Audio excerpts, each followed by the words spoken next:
Já disse que está usando o estadual, uma espécie de preparação, de jogos coletivos de luxo, para preparar o time para a Supercopa do Brasil, que vai acontecer no dia 16 de fevereiro, é isso? 16 de fevereiro. Flamengo e Atlético Paranaense vão se enfrentar em Brasília. A pergunta que eu faço para vocês é o seguinte: não sei qual é o time que o Flamengo vai botar em campo amanhã, mas dá para jogar Pedro e Gabriel no mesmo time? A gente vai botar um campinho aqui para projetar essa possibilidade para debater com vocês. Do meio de campo para frente, William Arão, Everton Ribeiro, Gerson e Bruno Henrique, Gabigol e Pedro. Essa foi uma ideia do Rafael Rezende. O Rafael Rezende é que escalou esse time do meio de campo para frente. Caiu a Arrascaeta da equipe do ano passado, né? Ah, você está tirando a Arrascaeta do time. O Bruno Henrique está deslocado para a esquerda para que o Pedro seja referência e o Gabigol seja um segundo atacante próximo a ele, né? Isso para utilizar os dois ao mesmo tempo. É, porque para jogar o Pedro alguém tem que sair, né? Exatamente, não dá para jogar com 12, né? Para jogar o Pedro e o Gabigol, alguém tem que sair. Perde um pouco de força na criação, né? A criação de jogadas, desenvolvimento da jogada, que é o Arrascaeta, né? O Gerson e o Everton Ribeiro conseguem fazer esse papel.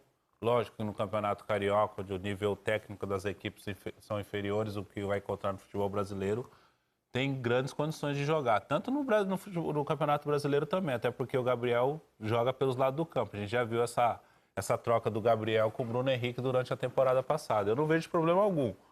O Jesus gosta de jogar com referência. Sempre foi assim, no Benfica, nos clubes que ele passou, sempre teve um jogador como referência. Hoje no Flamengo ele não tem o Pedro, né, que chegou agora. Mas eu não vejo problema algum jogar os dois assim, dessa maneira, não. Ele terminou o jogo contra o Rezende, desse desenho aí, ele não tinha o Everton Ribeiro no lado direito, era o Michael. Mas ele tinha dois caras agudos pelos lados e Pedro e Gabigol por dentro. Nos 3-1, os gols no segundo tempo, a participação do Pedro. Aí já jogava com 4 atacantes, praticamente, né? Aí esse jogo aí... Sim. Esse jogo aí, o Flamengo Pedro terminou... Faz sem querer, não é nem dele o gol, né? Esse foi gol contra. Mas o Flamengo terminou com Pedro, Gabriel, o Michael pelo lado direito e o Bruno Henrique pelo lado esquerdo. Isso.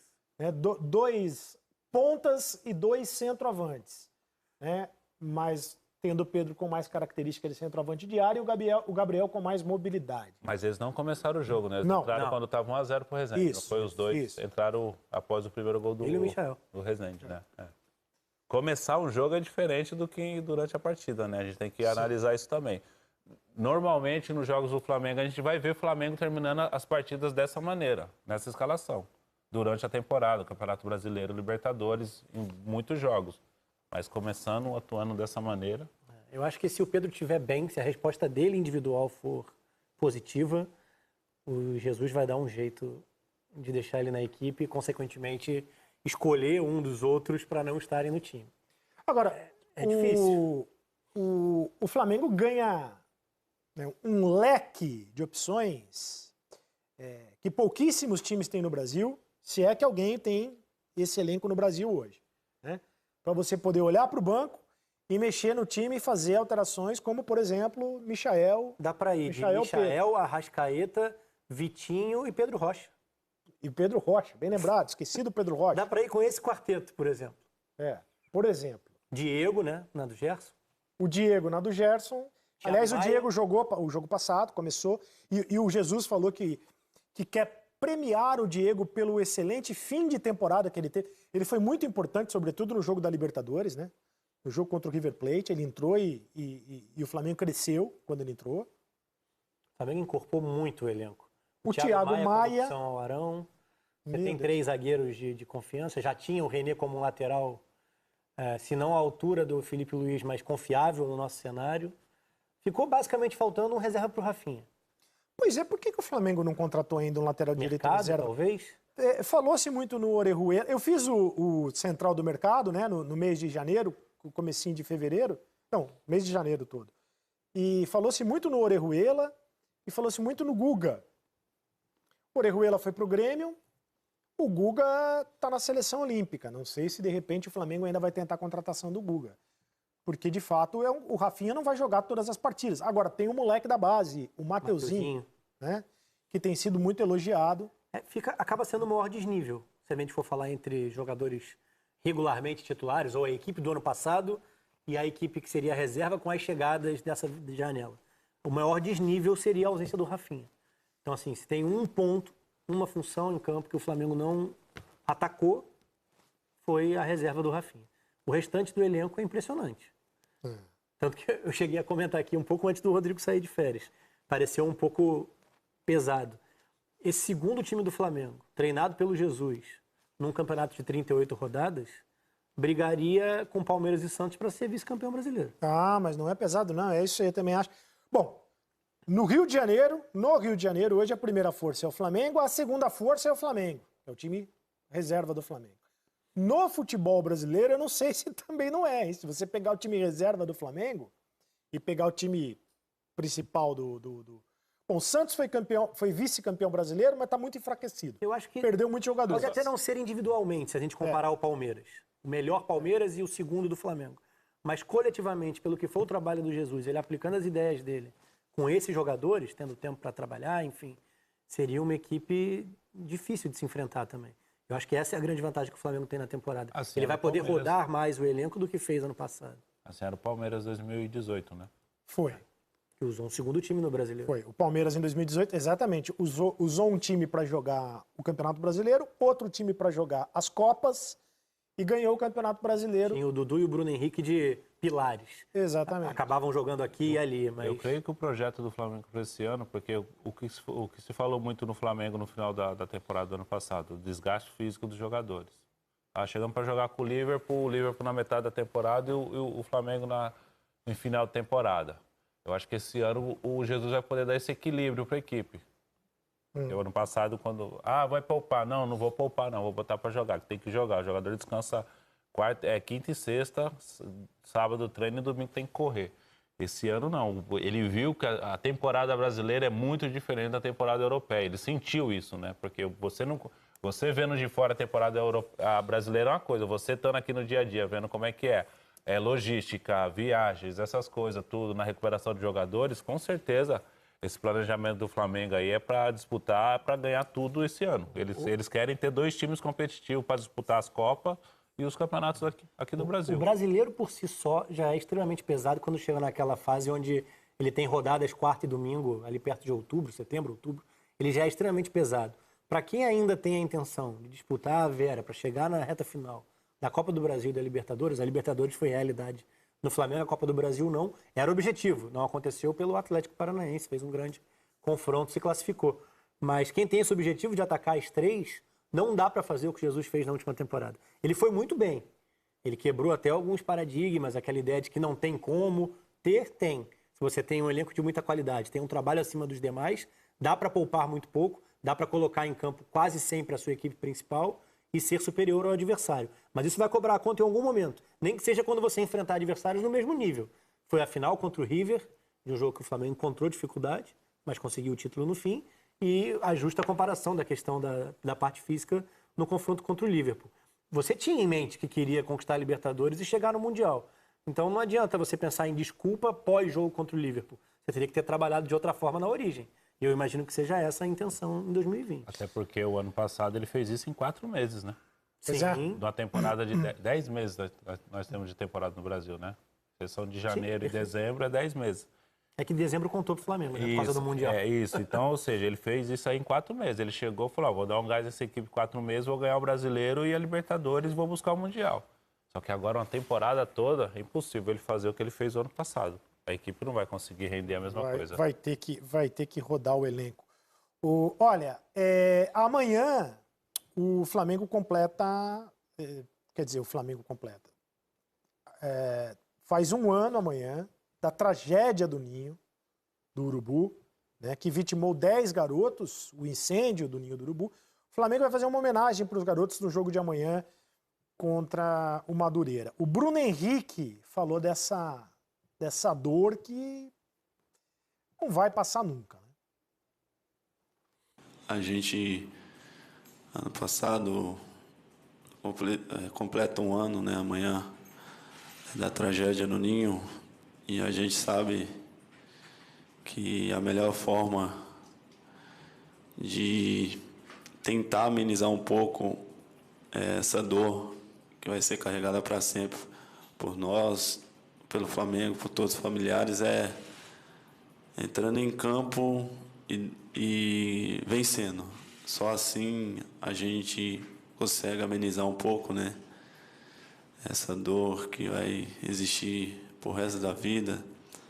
E creio eu que o Flamengo tem pessoas competentes para lidar com essa situação fora de campo, dar o suporte para a gente poder entrar em campo e dar o nosso melhor e vencer. Pois é. Bom, amanhã certamente teremos reportagens a respeito da tragédia do Ninho. Um ano dessa tragédia, mas não tem como cicatrizar essa dor. Né? Essa dor vai ser para sempre, historicamente. De qualquer Não forma, tem como analisar essa... o posicionamento do Flamengo poderia ser mais humano. Eu entendo o que é a questão jurídica, a dificuldade de chegar a um acordo com as famílias, cada uma dessas vidas com uma negociação individualizada e a dificuldade de se chegar a um consenso. Como é que você coloca valor num filho perdido? Né? Se fosse o caso, se eu perguntasse, quer 100 milhões para perder um filho, o cara ia falar, não, né? Óbvio que não. Claro. Então, pouco importa, não é a questão do valor, mas como se dá não só o posicionamento, o discurso, a aproximação. A gente teve, hoje mesmo, ontem, enfim, o pedido, né, os pais do Pablo, se não me engano, o Pablo e o Felipe, para irem ao CT, para acenderem uma vela ou algo do tipo, e se falou que só poderiam acessar o CT depois das 16 horas. Pequenas questões assim que são muito pequenas para o que é a grandeza da instituição, mas determinadas pessoas dentro do Flamengo acabam tratando com uma frieza além da conta, o que é um evento que por si só já deveria demandar um outro tipo de comportamento. Tudo que o Flamengo fizer vai ser pouco. Se vai ser pouco, que se tenha a maior capacidade de hombridade, de humanidade possível no trato com cada uma das famílias. Né?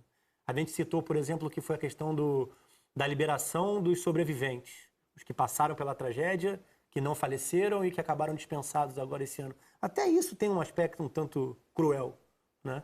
Porque é algo muito recente dentro da história do clube e da história dos garotos. Como é que você desassocia o que é um trauma, o que é uma tentativa de seguir em frente, tendo perdido companheiros, perdido amigos, e tentar tocar o que é o seu sonho, a sua carreira, enfim, de jogadores, de meninos, né? 15, 16 anos. Então, assim, se posicionar criticando, e é por isso que eu faço essa distinção, não é a instituição. O Flamengo é centenário, mais do que isso. Claro. Mas pessoas dentro do Flamengo, que comandam o Flamengo hoje, poderiam ter um posicionamento, né, um discurso para a sua torcida, para os familiares, mais próximo, de proximidade, de empatia com o que é a questão. E eu acho que o Flamengo se posiciona de maneira muito tecnicista. Isso. Acho que é isso mesmo, porque não tem como você calcular o que é o valor humano, né? O valor da perda de um garoto, de um filho. Isso aí não tem como calcular, não tem como botar na máquina calculadora. Mas o Flamengo preferiu judicializar a questão, né? Em vez de humanizar a questão. O Flamengo também optou por se manifestar através da TV oficial, em vez de abrir uma entrevista coletiva, para até dar o direito ao contraditório, para explicar essas questões. O que talvez não tenha sido a melhor maneira de se lidar com isso.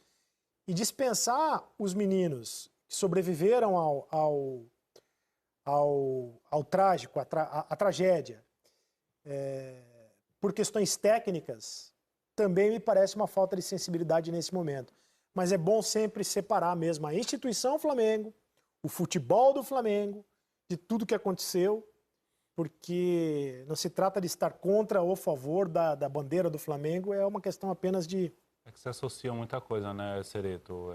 O fato do Flamengo arrecadar milhões, pagar não sei quanto no jogador, aí já associam isso que não está dando um respaldo legal, justo para as famílias. E quando a gente fala o Flamengo, a gente fala porque é a instituição, a gente não é o Flamengo não, como o Rafa colocou, é as pessoas que comandam o Flamengo. E às vezes associam também, eu até falo isso por uma experiência própria, porque eu tô aqui na TV, na Sport TV, na Globo, e a Globo, a Sport TV não assinou com o Flamengo para essa temporada ainda, que eu sou culpado, você é o culpado. Tem nada a ver uma coisa com outra. Essa semana eu estava no banco, cheguei no banco e tinha um torcedor do Flamengo conversando com o guarda, não estava falando nem de futebol, estava falando outra coisa. Quando ele me viu, me reconheceu, começou a falar do Flamengo e olhar para mim, esperando uma reação minha. Aí falando sobre a situação, não, o Flamengo quer dar 2 milhões, aí 2 milhões o cara compra uma casa, compra não sei o quê, e vai receber 10 mil por mês, não precisa trabalhar mais. Não, mas não é só o lado financeiro. E olhando para mim, ver qual que seria a minha reação. E eu fiquei quieto na minha, estava até de óculos, não falei nada. E eu vejo muitas pessoas associando isso em rede social. Nós estamos batendo no Flamengo porque isso não tem nada a ver. A gente está falando de um desacerto então, de direitos se de mistura TV, tudo e isso não é certo. A gente está falando aqui dessa relação, de humanizar a relação com as famílias, de tentar resolver isso da melhor maneira possível. Ter um Ministério Público para julgar isso, não cabe a nós julgar quem está certo ou quem está errado, mas só a gente expressa a nossa opinião sobre isso, a humanização dessa relação com os familiares, porque é uma tragédia, assim como foi a do Liverpool, que está na história do Liverpool, ninguém esquece isso, é uma coisa que vai ficar na história do futebol brasileiro, que vai ficar marcado na história do futebol brasileiro e do Flamengo. 00:06, vamos para o primeiro intervalo aqui no Troca de Passes, depois tem classe. Beleza? Esse vídeo aqui é um rápido agradecimento ao João Pedro, um dos meus professores, que nesse mês de janeiro me ajudou a faturar mais de 17 mil reais em comissões. Vou mostrar aqui pra vocês, vou até dar uma atualizada na minha tela da Monetize. Então, como vocês podem ver, até passou um pouco de 17 mil. Valeu, João Pedro e toda a equipe. Tamo junto. Você também pode fazer isso. Quer saber como? Então clica no link da descrição desse vídeo que eu vou te ensinar.